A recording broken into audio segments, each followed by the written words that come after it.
royo tak senggo temanten hanya tak senggo temanten hanya bocah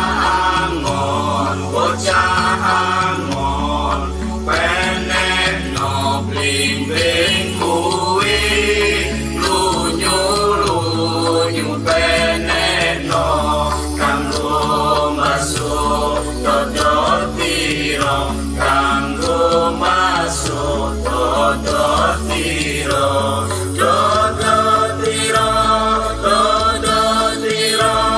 bumi terbenam ing pinggir tono mono rumah kono kanggo sepo mengko sore kanggo sepo mengko sore mumpung padang rembulane mumpung jembar kalangane yo surah iyo.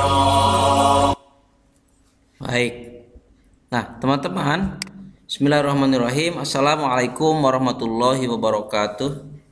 Alhamdulillahirabbil alamin. Wassalatu wassalamu ala asrofil anbiya'i wal mursalin sayyidina wa maulana Muhammadin wa ala alihi wa sahbihi ajma'in, amma ba'du. Asyhadu an la ilaha illallah wa asyhadu anna Muhammadan abduhu wa rasuluh la nabiyya ba'dah. Teman-teman sekalian, syukur kita panjatkan ke Zat yang Maha Ghafur, Allah Subhanahu wa taala, yang mana pada kesempatan pagi ini kita masih diberikan kesempatan, kesehatan dan berbagai nikmat pada kita semua. Mudah-mudahan kita bisa mensyukuri segala nikmat yang diberikan kepada kita semua. Salawat dan salam tak lupa selalu kita ucapkan kepada Habibana wa Nabiyana Muhammad sallallahu alaihi wasallam. Nah, teman-teman sekalian, ada yang tahu tadi lagu apa judulnya? Ayo, lagu apa? Ada yang pernah dengar kan? Iya, betul. Itu adalah lagu Lir Ilir. Nah, tadi lagu yang diperdengarkan itu diaransemen oleh Kiai Kanjeng ya. Dulu ada grupnya Kiai Kanjeng dan sering tampil di acara kenduri-kenduri cinta. Nah, lagu Lir Ilir ini merupakan lagu yang mengandung nilai pendidikan agama. Nasihat dalam lagu Lir Ilir itu mengingatkan kita sebagai umat manusia agar bisa bangun dari kesedihan, menguatkan keyakinan dan juga berjuang untuk mendapatkan kebahagiaan ya. Nah, ini lagu yang diciptakan oleh Sunan Kalijaga ya teman-teman. Jadi Sunan Kalijaga itu dikenal dengan suwali yang memang mampu menciptakan syair-syair yang luar biasa dan saat ini pun ketika diperdengarkan itu sangat enak. Baik, teman-teman sekalian, siapa sih Wali Songo yang keempat itu? Nah, Wali Songo yang keempat adalah Sunan Kalijaga. Beliau mempunyai nama asli adalah Joko Said yang diperkirakan lahir pada tahun 1450 Masehi. Sunan Kalijaga ini merupakan putra dari Adipati Tuban yang bernama Tumenggung Wilatikta atau juga dikenal dengan Raden Sahur. Nah, ayah Sunan Kalijaga yaitu Tumenggung Arya Wilatikta itu merupakan keturunan dari pemberontak legendaris Majapahit yaitu Rogolawe zaman dulu ya. Nah, kemudian Sunan Kalijaga juga dikenal sebagai murid dari Sunan Bonang. Nah, di cerita Sunan Bonang pernah disinggung ya bahwa Sunan Bonang suatu ketika lewat sebuah hutan dan dicegat oleh seorang perampok yang sangat jahat saat itu yaitu Joko Said. Tapi kemudian Joko Said berubah pikiran dan sadar, kemudian meminta Sunan Bonang untuk menjadikan beliau sebagai muridnya dan itu dikabulkan. Nanti kita lihat di tayangan videonya ya. Dan cara dakwah Sunan Kalijaga ini teman-teman sangat unik. Nah, beliau memanfaatkan wayang dan gamelan itu menjadi sarana untuk memperkenalkan ajaran Islam kepada masyarakat. Sama seperti Sunan Bonang ya. Jadi Sunan Bonang pun menyebarkan agama Islam kepada masyarakat melalui wayang dan gamelan. Tapi Sunan Kalijaga punya kelebihan tersendiri.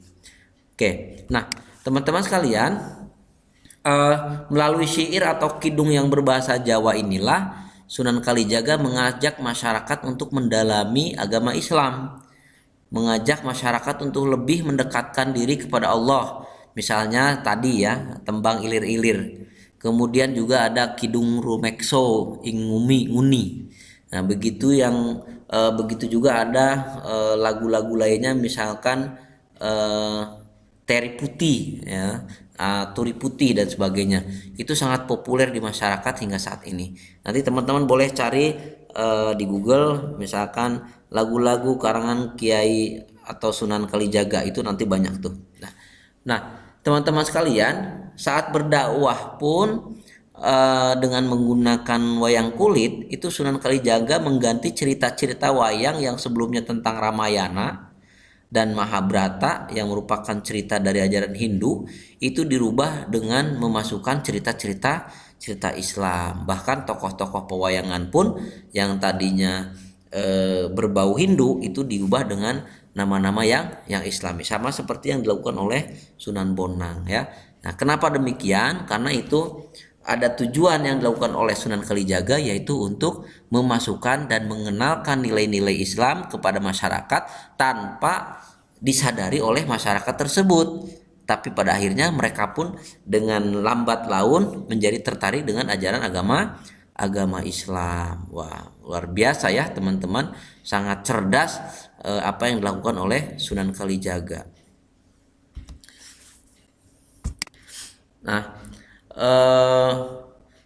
apa yang dilakukan oleh Sunan Kalijaga juga yaitu dengan menggunakan seni ukir, wayang, gamelan, serta seni suara sebagai sarana dakwah. Beberapa lagu suluk ciptaannya yang populer, nah ini diulang lagi ya, ada ilir-ilir, ada gundul-gundul pacul. Nah, siapa yang orang Jawa nih pasti kenal dengan nama gundul-gundul pacul ya, lagu gundul-gundul pacul. Nah, kemudian dia juga yang menggagas baju takwa ya, baju kokok mungkin ya yang kita kenal sekarang. Kemudian perayaan sektan, grebeg maulud, kalau orang Jogja pasti tahu nih. Kemudian serta lakon carangan layang Kalimasada. Nah, Kalimasada itu lidah orang Jawa menyebutnya Kalimasada, padahal yang dimaksud adalah kalimat syahadat. Kemudian Petruk jadi ratu, Petruk jadi raja. Itu adalah gubahan-gubahan lakon pewayangan yang dilakukan oleh Sunan Kalijaga. Nah, kemudian juga Sunan Kalijaga juga memberikan landscape pusat kota berupa keraton, alun-alun dengan 2 beringin serta masjid diyakini pula konsep oleh Sunan Kalijaga. Jadi banyak ide-ide cerdas yang merupakan peninggalan daripada Sunan Kalijaga dan itu masih dipertahankan sampai sekarang. Nah, jadi dengan metode dakwah yang sangat efektif itu telah membuat sebagian besar adipati atau pemimpin wilayah di Jawa itu memeluk Islam karena kehebatan ataupun kemuliaan cara yang dilakukan oleh Sunan Kalijaga, seperti Adipate Pandanaran ya kan, Adipati Kertasura, Adipate Kubumen, Banyumas serta Pajang. Nah, itu adalah tokoh-tokoh yang masuk Islam karena takjub dengan cara yang dilakukan oleh Sunan Kalijaga. Nah, ini salah satu karya daripada Sunan Kalijaga. Kita dengarkan.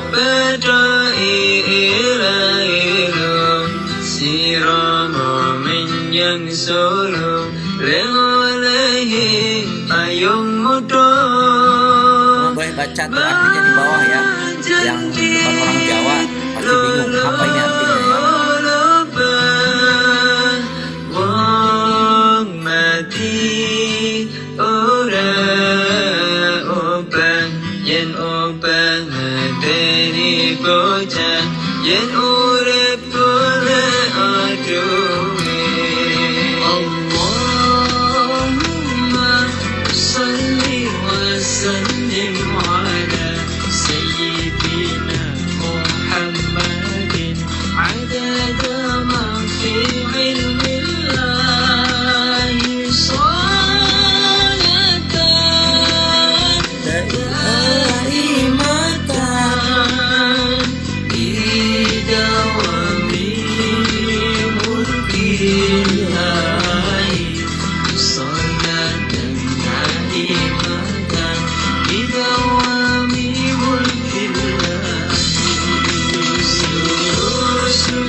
ya. Nah, jadi itu tadi adalah salah satu tembang atau lagu yang cukup fenomenal ya, yaitu Sluku Batok. Jadi Sunan Kalijaga ini banyak meninggalkan karya seni yang akhirnya membangun peradaban budaya masyarakat Jawa, teman-teman. Tradisi adat istiadat, dunia pewayangan, hingga tembang Jawa itu banyak dilahirkan wali yang bernama asli siapa, teman-teman? Nama aslinya Raden Syahid atau dikenal juga dengan Sunan Kalijaga. Nah, kenapa Sunan Kalijaga melakukan itu? Karena Sunan Kalijaga ini sangat paham betul watak dan kebiasaan masyarakat saat itu. Makanya adat dan kebiasaan masyarakat saat itulah yang kemudian dipahami oleh Sunan Kalijaga, kemudian sedikit demi sedikit dimasukkanlah nilai-nilai keislaman. Nah, dalam lagu Sluku Batok itu adalah lagu anak-anak, teman-teman ya. Lagu anak-anak yang sekilas itu seperti bahasa Jawa, padahal sesungguhnya tembang itu adalah merupakan gubahan dari bahasa Arab.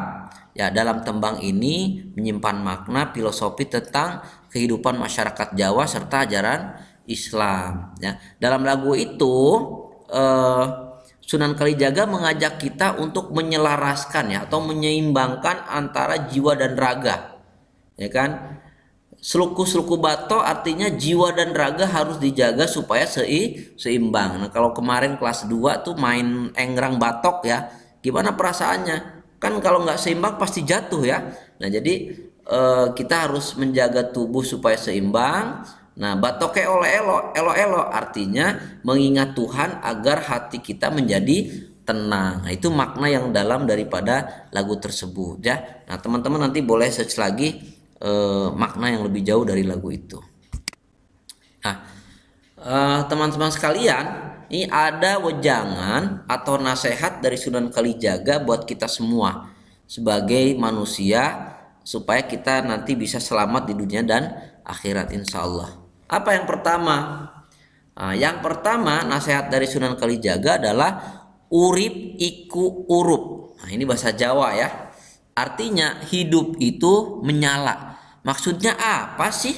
Nah, maksudnya adalah bahwa kita ini sebagai manusia harus bisa bermanfaat bagi orang lain di sekitar. Sekecil apapun kontribusinya, namun jika merasa tidak mampu untuk memberi manfaat pada orang lain, maka cukuplah agar selalu berusaha untuk tidak merugikan orang lain. Nah, Bapak ulang ya.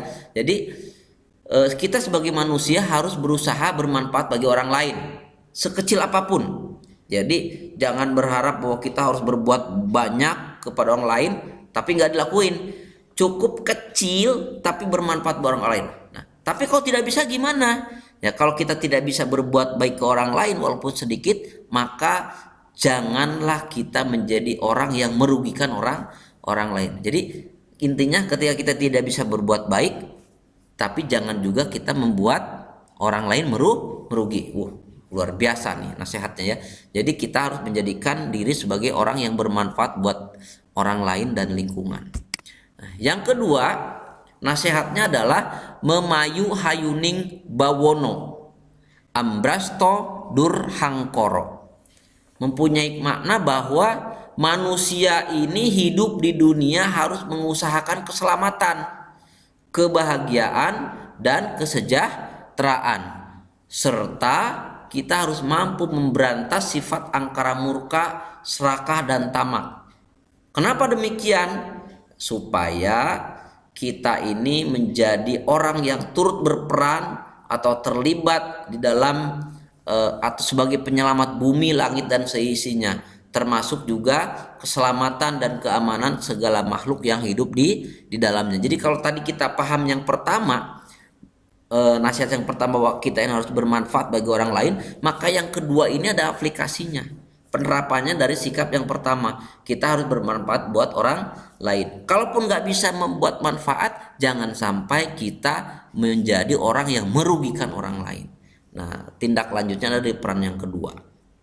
Jadi kita harus bisa menjaga ataupun menjadi orang yang mengusahakan keselamatan dan kebahagiaan dan kesejahteraan. Yang ketiga, nasihatnya adalah Suro Dirojoyo Jaya Ningrat, lebur dening pangastuti. Artinya bahwa segala sifat keras hati, picik, angkara murka hanya akan bisa dikalahkan dengan sikap bijak, lembut hati dan sabar. Jadi kalau kita dalam hati ini ada keras hati, picik, angkara murka, sombong, ya kan, dan sebagainya, itu akan kalah dengan sikap bijak, lembut hati dan sabar. Makanya kita harus bisa jadi orang yang sikapnya bijak, lembut hati, sabar. Jadi kalau ada sesuatu yang memang membuat kita kesel, kita istighfar, astagfirullahaladzim, kita harus bersabar. Kalau kemudian hati kita ini keras, kita juga kemudian istighfar. Elus dada kita harus lunakan, jangan begitu kamu, ya. Ketika kita sombong, kita pun kemudian harus istighfar dan mengingatkan kita jangan begitu, dan seterusnya, ya. Jadi kita ini harus mengutamakan akhlakul karimah, ya.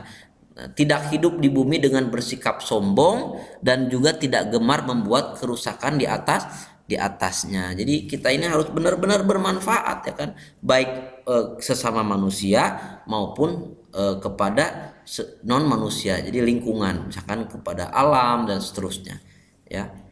Kemudian yang keempat, nasihat daripada Sunan Kalijaga adalah ngeluruk tanpa bolo, menang tanpa ngasorake, sekti tanpa aji-aji, sugih tanpa bondo. Nah, apa sih maksudnya nih? Nah, nasihat ini bermakna bahwa manusia itu harus tetap berjuang meski tanpa perlu membawa massa, menang tanpa merendahkan atau mempermalukan, berwibawa tanpa mengandalkan kekuatan, kaya tanpa didasari kebendaan. Itulah modal manusia dalam hidup yang senantiasa menjunjung tinggi harkat martabat manusia sebagai anugerah kodrati dari Allah Subhanahu wa Ta'ala. Jadi kita ini manusia diminta untuk tetap berjuang walaupun kita nggak punya teman banyak, gitu kan. Ada peribahasa begini, membela yang benar dan tidak takut dengan bilangan mayoritas. Jadi walaupun sendiri kita harus kuat berjuang, kita harus berani. Kemudian kita ini bisa berwibawa tanpa mengandalkan kekuatan. Jadi kita ini harus bisa menjadi orang yang bisa disegani orang tanpa kita harus menunjukkan kekuatan kita, siapa kita, ya kan. Kemudian jika kita juga harus menang tanpa harus mengalahkan orang lain ataupun tanpa harus merendahkan dan mempermalukannya. Jadi kalau dalam bahasa olahraga itu sportif, ketika kita menang tidak sombong, ketika kita kalah tidak putus asa. Nah, jadi kita ini harus menjunjung tinggi harkat dan martabat kita sebagai manusia, ya. Jadi kita harus saling menghargai satu sama lain. Yang kelima, nasihat dari Sunan Kalijaga adalah datan serik lamun ketaman, datan susah lamun kelangan. Artinya bahwa manusia ini jangan gampang sakit hati. Dikit-dikit nangis, dikit-dikit sakit hati, dikit-dikit sedih, baperan, ya kan, kalau bahasa zaman sekarang. Nah, itu jangan. Ataupun kemudian jangan merasa takut ketika ada musibah yang merasa diri langsung down, ya kan. Ketika kita misalkan dapat nilai nggak bagus, ataupun ketika mendapat sesuatu yang di luar keinginan kita langsung putus asa dan sebagainya, itu jangan. Kemudian juga kita jangan sedih ketika diri ini kehilangan sesuatu, ya kan, karena manusia ini mesti senantiasa sadar bahwa semua hanya milik Allah dan Allah lah pemilik sejati, sementara kita ini hanya orang yang menerima titipan belaka. Jadi kalau kita misalkan punya sesuatu hilang, jangan sedih, serahkan sesuatunya kepada Allah. Atau kita ingin sesuatu belum tercapai, sedih, jangan. Gantungkan semua harapan, gantungkan semua keinginan kepada Allah. Mintalah kepada yang maha kaya, siapa? Yaitu Allah Subhanahu wa Ta'ala. Pun ketika kita belum sampai apa yang kita inginkan, jangan juga sedih, minta sama Allah. Mungkin Allah punya kehendak lain yang tentunya lebih dibutuhkan oleh kita tanpa kita sadari. Jadi semuanya kita harus lillahi ta'ala, ya, kita serahkan semuanya, Allah yang Maha tahu akan apa yang kita butuhkan, ya. Oke. Nasihat berikutnya adalah ojo gumunan, ojo getunan, ojo kagetan, ojo aleman. Ah, nih ada yang ingatnya nih. Apa yang keenam? Ojo gumunan, ojo getunan, ojo kagetan, ojo aleman. Maksudnya apa sih, Pak? Maksudnya adalah manusia itu jangan mudah terheran-heran, jangan mudah menyesal, jangan mudah terkejut, dan jangan mudah kaget. Jangan juga mudah kolokan, cengeng atau manja, ya kan? Nah, itu semua dilarang dan ini merupakan nasihat dari Sunan Kalijaga. Lalu apa sebaliknya kita yang harus dilakukan? Kita ini harus tidak boleh euforia di kala senang. Jadi kalau kita senang jangan berlebihan. Misalkan kita menang ataupun mendapat kebahagiaan, sampai lupa daratan. Ataupun kita sedih, sedih-sedihnya jangan, ya, biasa-biasa aja.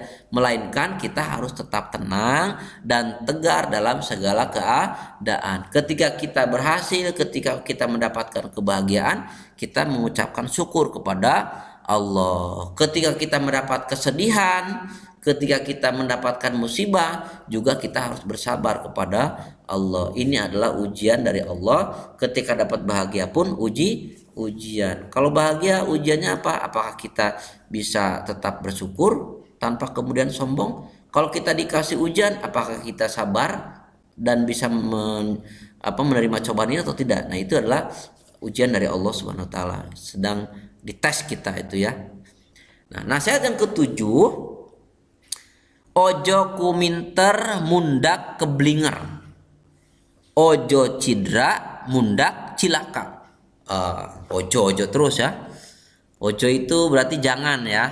Nah, artinya adalah bahwa hendaknya manusia itu jangan sok merasa paling pandai agar tidak salah arah. Jadi kalau teman-teman merasa bisa, merasa pintar, nah itu jangan merasa sok gitu kan. Jangan merasa lebih. Kenapa? Karena kepintaran kita ada yang lebih pintar, kehebatan kita ada yang lebih hebat. Siapa itu? Yaitu Allah Subhanahu wa taala. Karena kehebatan dan kepintaran kita adalah itu merupakan anugerah dari Allah Subhanahu wa taala, dan kita ingat kita nggak ada apa-apanya. Nah, kemudian jangan suka berbuat curang agar dirinya tidak celaka. Nah, misalkan pedagang, ya kan, jangan cuma mengurangi timbangan ataupun siapapun lah, ya. Jadi kita ini yang dicontohkan oleh Rasul harus amanah. Manusia itu mesti selalu ingat bahwa hanya Tuhanlah yang Maha tahu, sementara dirinya hanya mendapatkan karunia kepandaian dan ilmu, tidak lebih dari seujung kuku saja.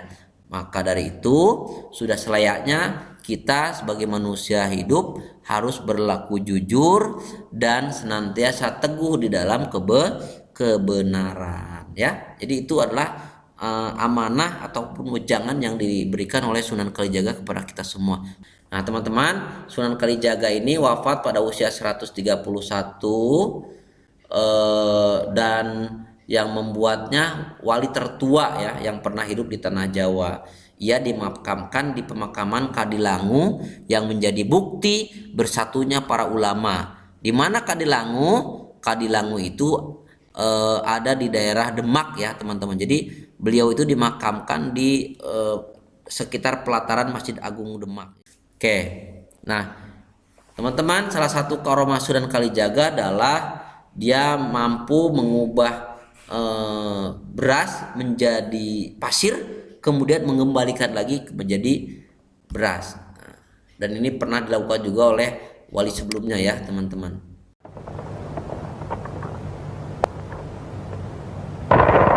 Monggo ndoro.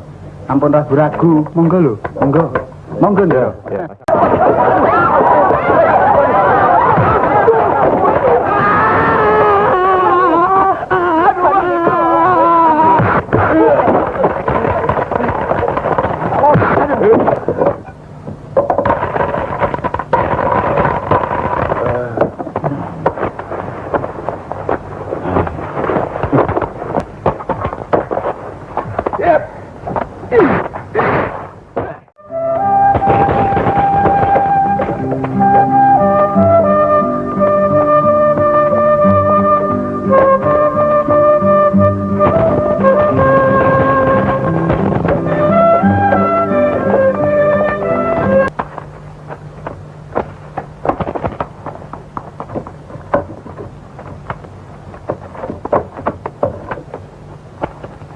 dulurku, keteguhan iman itu adalah modal dasar dari ketenangan hidup.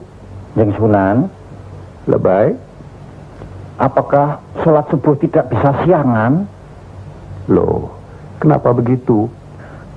Awong sedeng nanya kemulan kok mesti tangi sholat.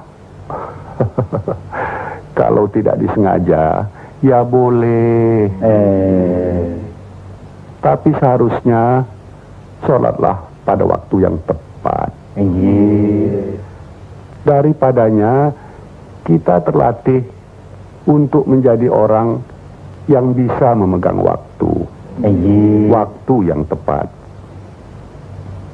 Apa sampean sudah mulai sholat, Mas Godean? Sudah, Jeng Sunan. Alhamdulillah. Hindarilah perbuatan yang tidak dikehendaki oleh ajaran Islam kita ini. Satu hari 5 kali kita disuruh ingat untuk melakukan perbuatan yang baik-baik. Paham sedulur-sedulur? Nah, imanilah ini. Ini salah satu jalan menuju keselamatan dunia akhirat.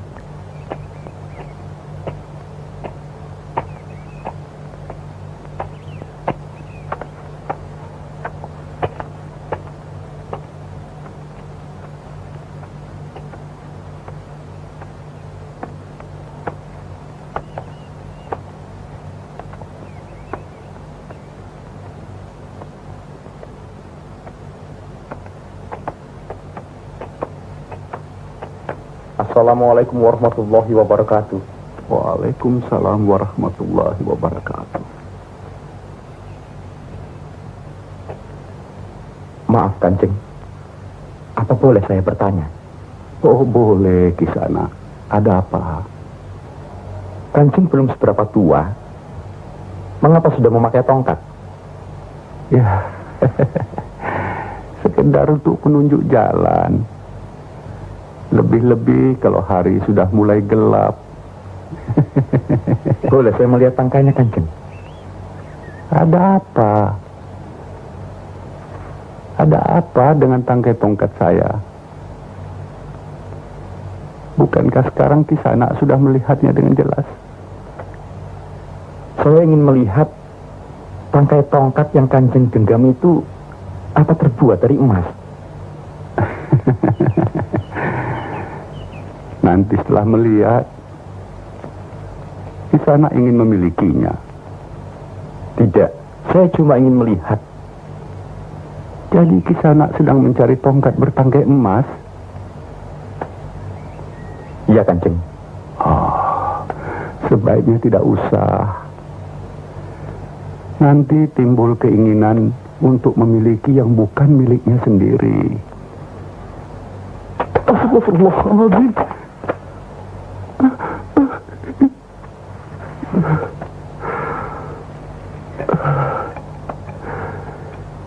Kalau Kisana cuma ingin benda. Benda apa?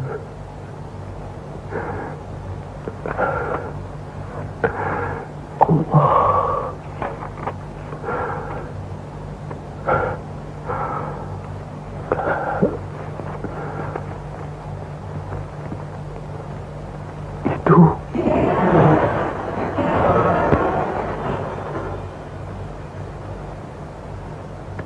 ambillah. Benda itu lebih berharga daripada tongkat ini.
Ada apa Kisana?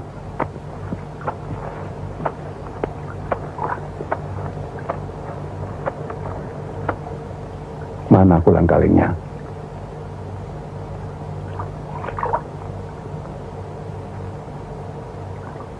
Bukan itu yang saya inginkan, Kanjeng.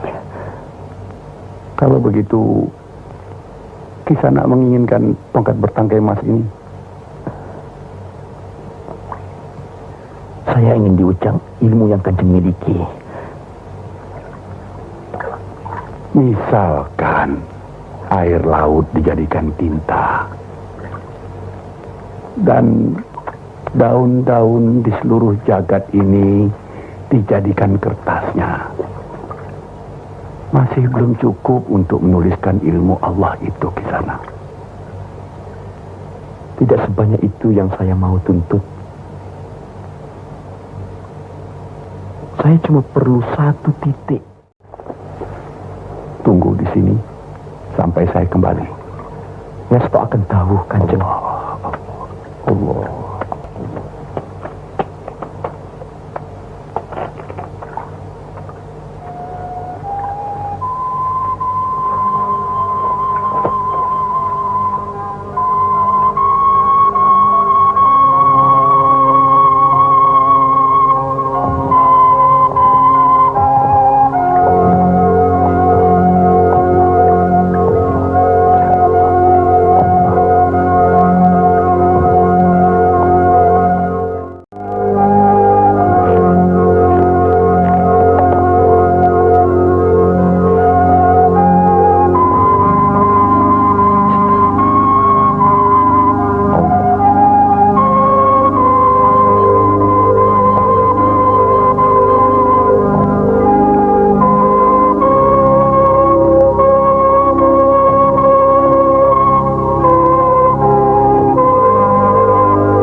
Dari tadi kok tidak bergerak?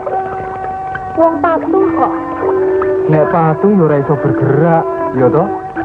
Apa iya? Coba kateke sing bener. Ana ambekane apa ora? Lho iya, iku wong lagi topo kok.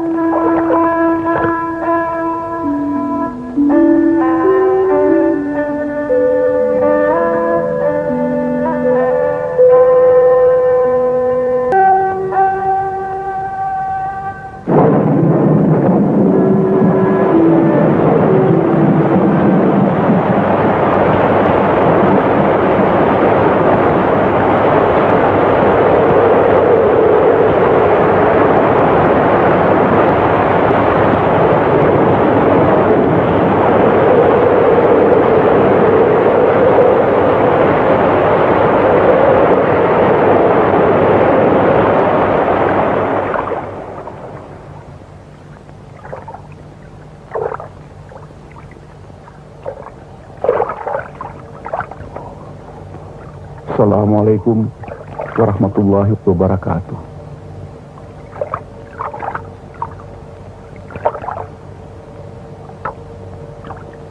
Assalamualaikum warahmatullahi wabarakatuh.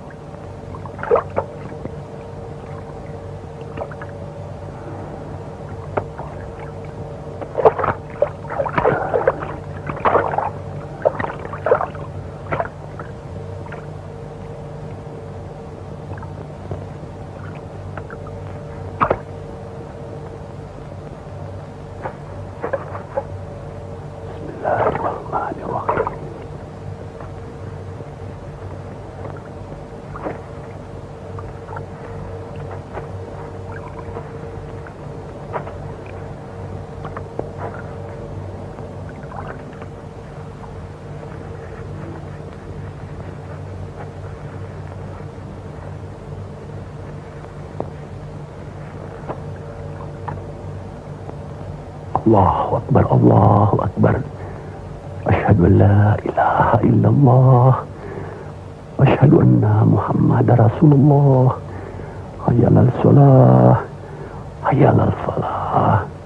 Qad qamati shalah, qad qamati shalah. Allahu akbar, Allahu akbar. La ilaha illallah.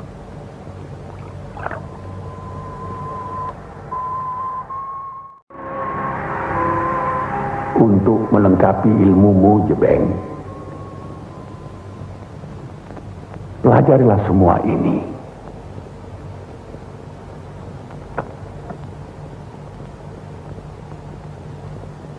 Alhamdulillah. Allahu Akbar, Allahu Akbar. La ilaha illallah. La ilaha illallah Muhammad Rasulullah. Silakan, Jebeng. Monggo. Monggo.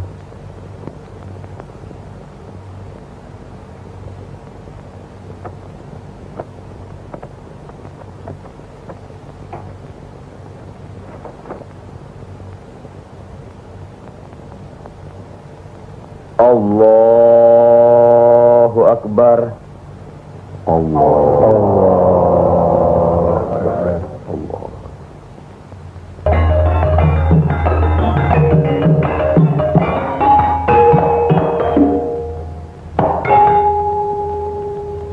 Semuanya itu membuat kita selamat.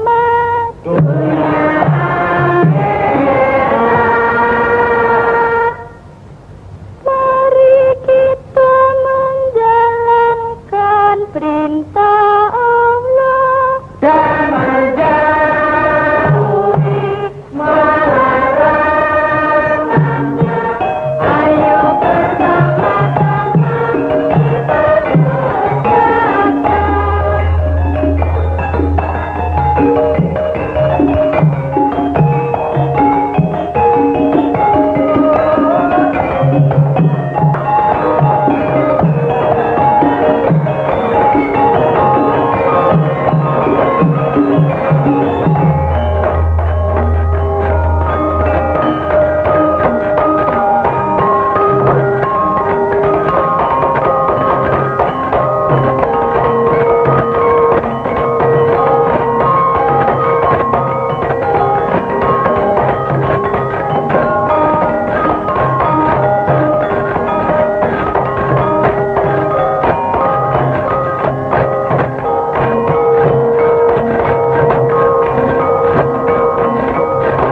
Itulah yang ngokok.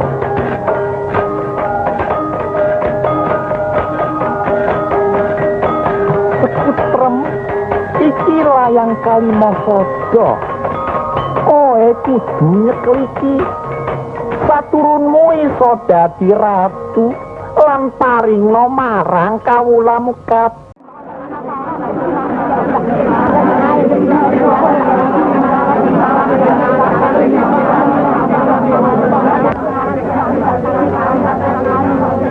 Untuk apa penyiksaan ini dilakukan? Ini bukan penyiksaan. Upacara ini diadakan untuk minta turun hujan. Kemarau teramat panjang. Tanaman tidak bisa hidup dan di antara kami mati kelaparan. Untuk ini kami mengumpulkan orang-orang yang bersedia mengorbankan dirinya. Apa tidak ada cara lain? Cara ini yang biasa dilakukan. Sudah 3 kali, namun hujan belum juga turun. Apa Kisanak bisa? Kalau diizinkan Allah, tapi hentikan penyiksaan itu. Boleh, tapi tanggung akibatnya.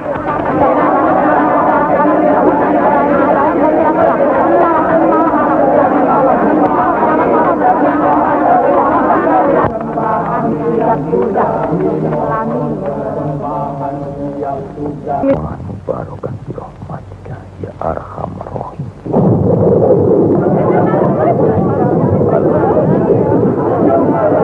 Mana? Tidak terbuktikan?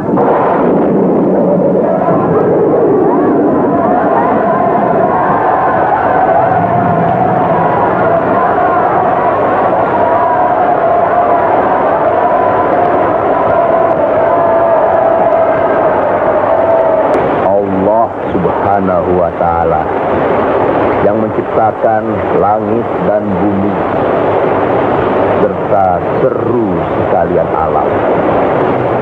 Nah, apakah saudara-saudara sudah percaya dan mengakui adanya Allah? Sekarang ikuti apa yang saya ucapkan. Bismillahirrahmanirrahim.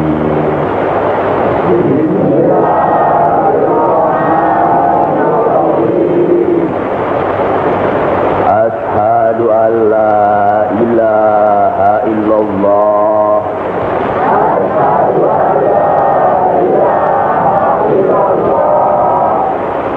Wa ashhadu anna Muhammadar Rasulullah.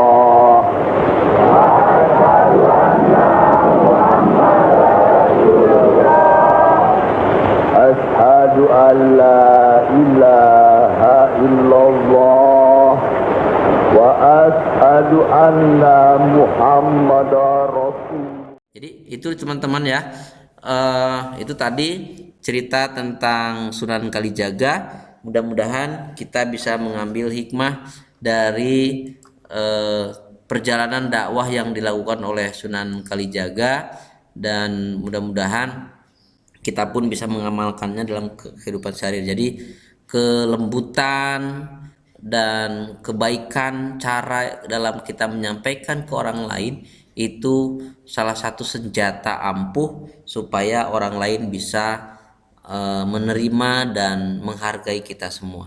Jadi kalau kalian sering melihat tuh di belakang